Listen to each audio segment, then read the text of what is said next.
Well, hello and welcome. You're watching India Fights Back with me, Rajat Kane. Well, India recorded over 1 lakh COVID cases in the last 24 hours. First time since the pandemic began, or to say first time ever since we started recording numbers of the pandemic. The first case in India was recorded to be last year, that is 2020, in January. Well, earlier last weekend, the Prime Minister, during a meeting with high-level officials to review recent rise in COVID cases as well as nationwide vaccination drive, had asked central government teams to visit Maharashtra and review reasons for spike in cases in the state, along with other states as well, where there has been a phenomenal rise in the number of cases in the last few weeks. Now, 8 states, including Maharashtra, Chhattisgarh, Karnataka, Uttar Pradesh, Delhi, Tamil Nadu, Madhya Pradesh, and Punjab have shown a steep rise in COVID daily new cases. So, how important is it to address this surge now? To discuss further on this issue, we're joined with a panel of two guests. Dr. Tanu Anand, scientist from ICMR. Ma'am, many thanks for joining us. And Dr. K.K. Talwar, advisor, health and medical education, the government of Punjab. Many thanks, Dr. Talwar, for joining us as well from Punjab. Let me start with you, Dr. Anand.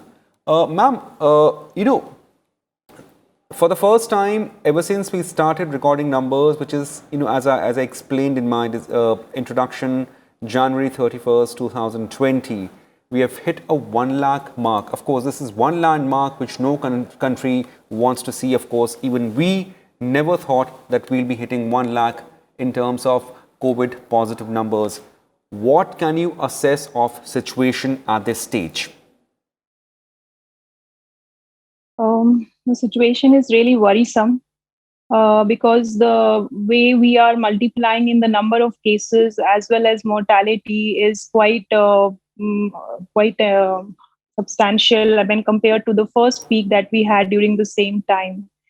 But we must also admit that it has been more than 1 year since we are into this pandemic, and India has done remarkably well in controlling the pandemic when Right. compared to other countries, particularly the Western countries.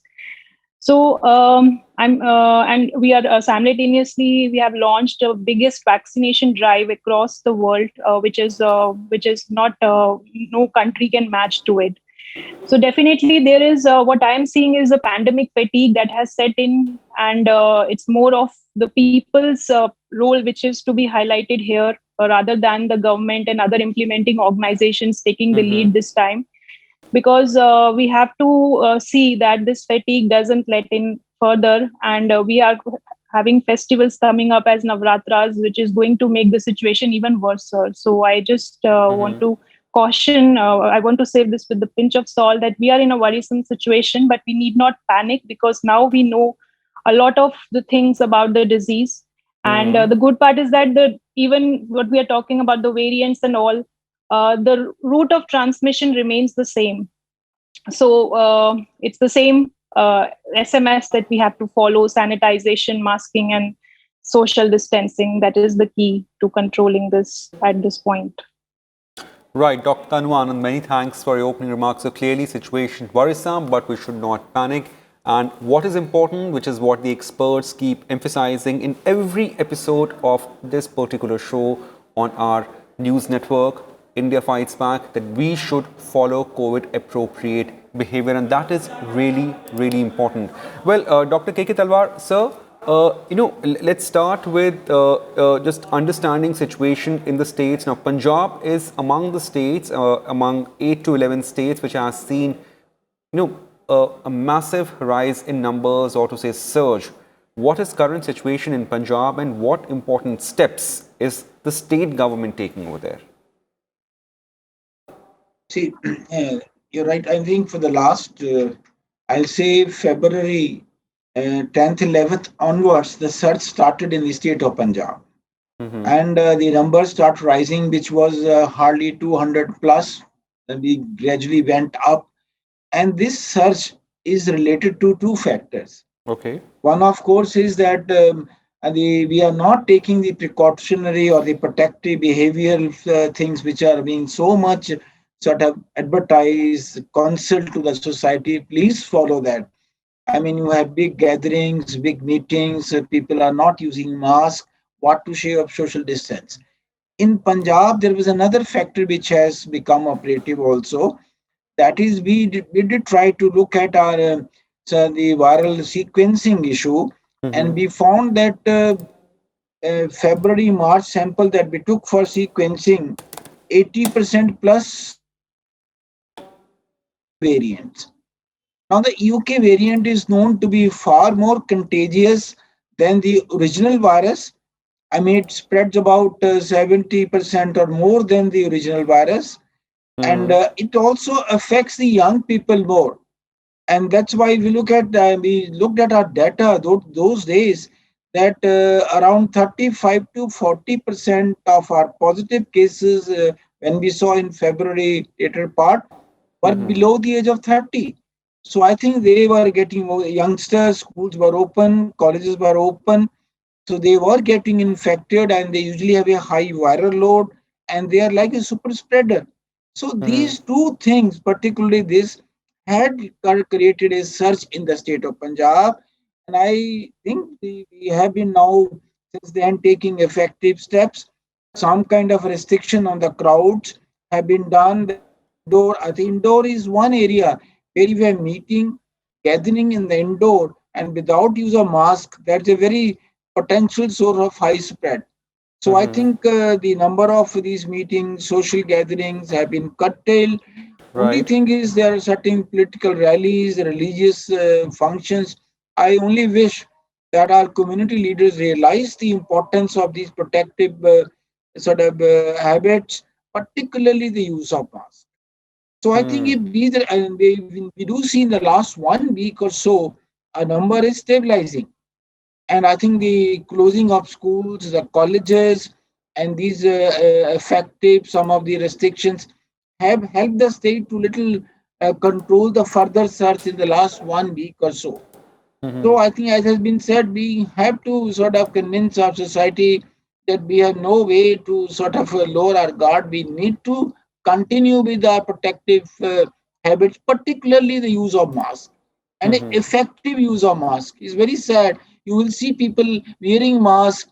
Oh, I mean, on the throat area, you're not covering your nose. So it's not only the mask on the face; it has to be very effectively, properly used. And I think I would like to mention a statement. Somebody said, if 90% people, even before the vaccine came, can wear effective mask, you can put this pandemic into the drain. So that's the Hmm. importance of mask. So I think these things we should not panic.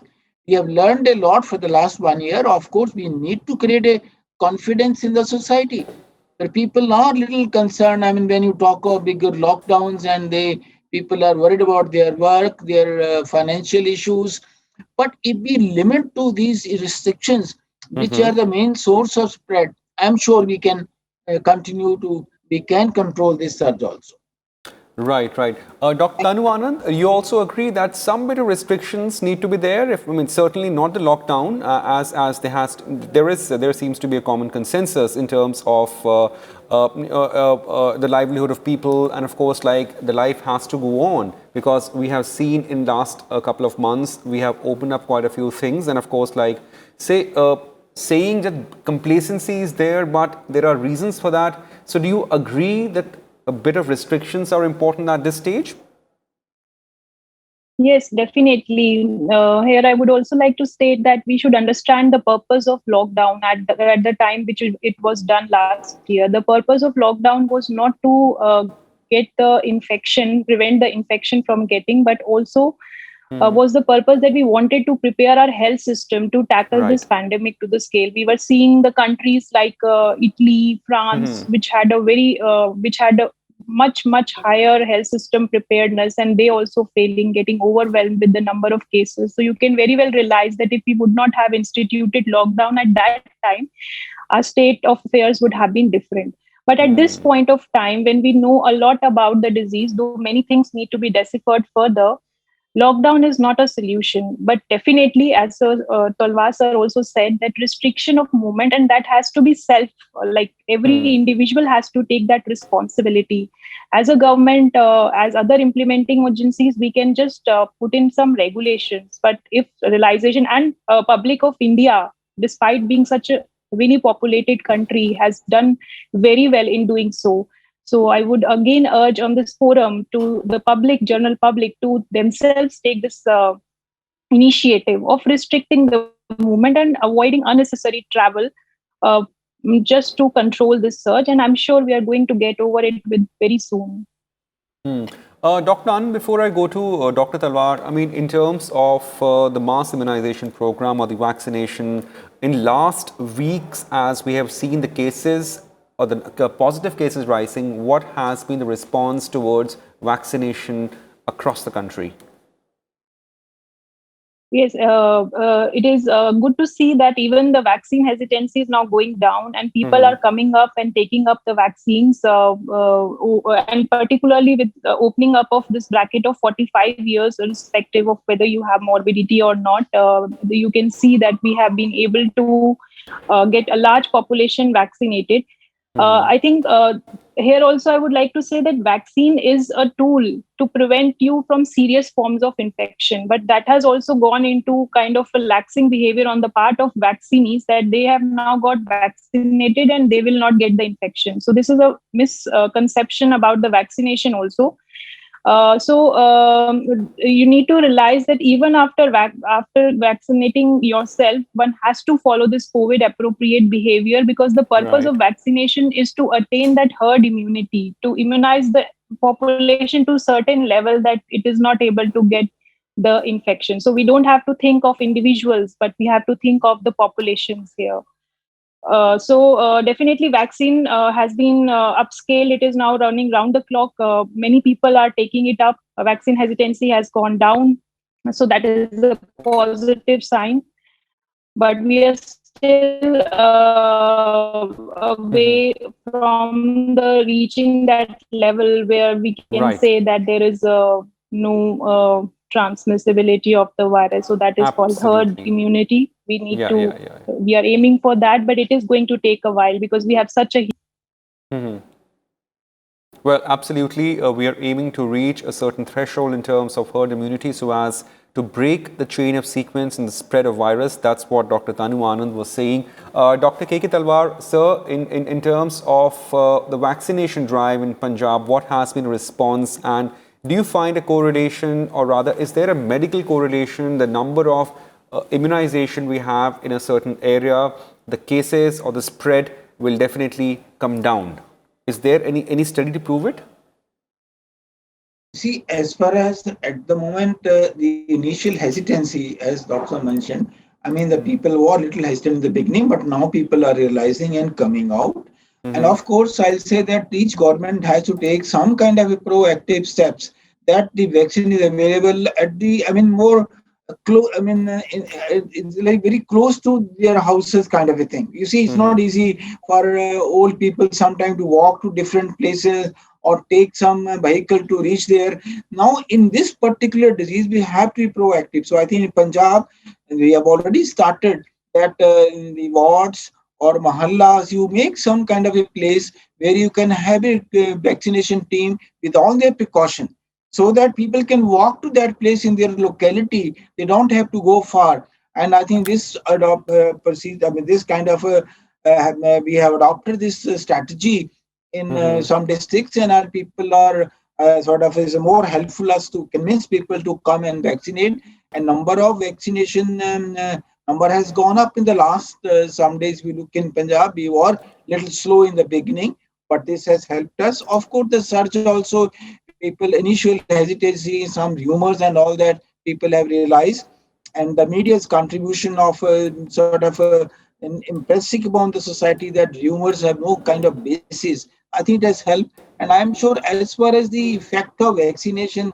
controlling will take time, because we have to give 2 doses, and only after the 2 doses and another 14 days the vaccine will be protective. So I think that will take another 2-3 months. But during this period, we must continue with our social, vaccine that has been mentioned various factors. And as far as if you look at the vaccine's effect of controlling the surge, you look at in USA, look at in UK, look at in Israel, where they have populated a large, vaccinated already, vaccinated a large segment, and Right. the number of cases are dropped in those countries. So the Hmm. vaccine is going to be effective, but I think for us will take another 3 months to Okay. actually vaccinate a large number and give the 2 doses and have adequate period after the second dose also to have a full protection. Of course, one thing more I like to mention that Yeah. we know that this vaccine may be not 100% protective, but it Mm-hmm. is well known that even those who get COVID after vaccination, they get a mild kind of a ailment. They do not get serious complications. That's Mm-hmm. another sort of benefit that this vaccine has. So I think I'm sure the next 3 months or so with the vaccination, and I think a sort of a drive to convince people to still continue with social vaccine habits, we should be able to control the surge without affecting our routine kind of particularly routine has sort of work, and because that affects many people financially, which I think is not. We can now sort of handle it without Right. resorting to those kind of restrictions, I would say. Right. Dr. Talwar, you said that, are you saying there is a possibility of having an infection even though fairly mild, even after vaccination? Oh, yes, I think they are not 100% protective. Some are Okay. 80%, some are 90%, even 10% may still get it. But that is going to be, this is the data shows that if they get it, they get mild one, they don't get serious issues. So people should not be worried about that. Okay. Okay. That I think somebody may say, I have got Right. vaccinated, Right. now why should I, Mirko, hope I've got again? But it can happen. These are some of the patients can still sort of get Right. it, Right. but it will be mild. That is what the data shows. That's really important dimension, Dr. Talwar. You've added here. Many thanks, sir. Dr. Anand, last week there was a study conducted by IIT and several other institutions in terms of how the mathematical progression of the surge go. Now, there is an hypothesis, and the estimation is that around April 20, or to say last week of April, will hit a peak, and then of course numbers will start falling. So given that, and given like nearly say 15 odd days still to touch the peak, we have already crossed 1 lakh. In terms of the age group or the target group of people, what you as a scientist would recommend that certain age group of people, say youngsters or the ones senior citizens or even say children, they need to be fairly careful about it.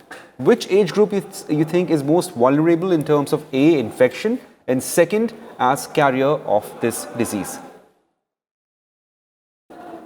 Oh, definitely. I would say that since the transmission dynamics of the virus has not changed, though due to mutation, its infectivity, the transmissibility has increased manifold. But we need to take care of our elderly as well as those with comorbidities, because up till now, whatever evidence we have about the disease is that in them it is a serious form of infection, and that is why we have strategically placed them as our priority groups in vaccination also. And as Talwar sir said, that this vaccine prevents them from getting serious forms of this infection. So there should be anticipated decrease in hospitalizations, ICU admissions, particularly for elderly people and those with other comorbid conditions like diabetes, hypertension, and they are all proven. But what we are seeing in this is the fact that since these age groups are well known, what we are finding is that after unlockdown and opening of schools, malls, gymnasiums, etc., it's the younger people who are getting more infected. And previously, also in younger adults, it was a mild infection and asymptomatic. So they are acting as a carrier also. And Right. strangely, this time it is the children also who are getting affected. So and we do not have vaccines yet for our children. So I feel extremes of age groups, that is including children as well as old age, need to be cautioned at present. And youth, because they are economically productive age group of any population, they need to follow the COVID appropriate behavior right at this point of time. Right, right. Dr. Talwar, now it becomes important to understand that we need to have a plan for these vulnerable age bracket of people, be it the extreme age, be it youngsters, and there is a study or reports that says that this second wave has seen more of youngsters getting COVID positive. So, I'm again and again asking, like, state-wise, especially in your state, do you have any particular drive so as to cover the vulnerable people? See, as far as the you mentioned about the younger people, we have for the last, I think, 3 weeks now, our school and colleges are closed, and we plan to extend it more. I think it should be. I feel that because though most of the children, maybe youngster, adolescent, maybe sort of asymptomatic or mild symptomatic, but they are super spreaders. So that is one. Of course, the vulnerable group, we have been right from the day of the disease, because these are the people who are more prone to complications and seriousness issues and even death. Like a person who has no problem, or a young person, and suppose he has a chance of having serious issue, 1%. People with diabetes, aged people with chronic kidney issues, they may be 10 to 15 times more prone to serious complication and even death. So I think the vulnerable group, that's why the vaccination should be very quickly done for them, and it's already on. I will only even go a little further, that we now say above 45, everybody is permitted for vaccination. I'll say even between 30 and 45 who have comorbid issue, somebody with a chronic kidney disease, somebody with a liver disease, some issue with a cancer, they should also be kind of included for quick vaccination, because vaccination is the one which not only you prevents you, and if you get it, probably you will get a milder kind of a disease. So Okay. I think we need to have a very strong strategy, both to vaccinate as well as look after them, like next mask use. Everybody at home, somebody who are elderly at home, must make sure when their children come to meet them, use mask even at home, because I think these are the way you can prevent yourself. So, I mean, this has Right. been, of course, we have been advocating it right from the beginning of this pandemic. Of course, the vaccination is one which probably can now, I think, save most of these people. Right, right, absolutely. So clearly, important steps to defeat this pandemic starts at home, and that is what our experts are also stressing upon. Well, many thanks, Dr. Tanu Anand, scientist ICMR, for joining us from Delhi, and Dr. K.K. Talwar, advisor health and medical education from Punjab government. And as we say, in every episode after episode, we have been requesting our viewers, whosoever are watching our show, please listen to experts. Do not listen to any hearsay. This is a medical situation. This is a condition where the scientist community, our medical fraternity, they are the ones who are taking care of it, and they are the ones who have absolutely every possible idea of how serious the condition is and what we all need to do. And here is a small appeal to all our viewers. Well, keep wearing mask, keep washing your hands 20 seconds at least, that's what the expert says, and do not forget to adopt a COVID appropriate behavior of physical distancing.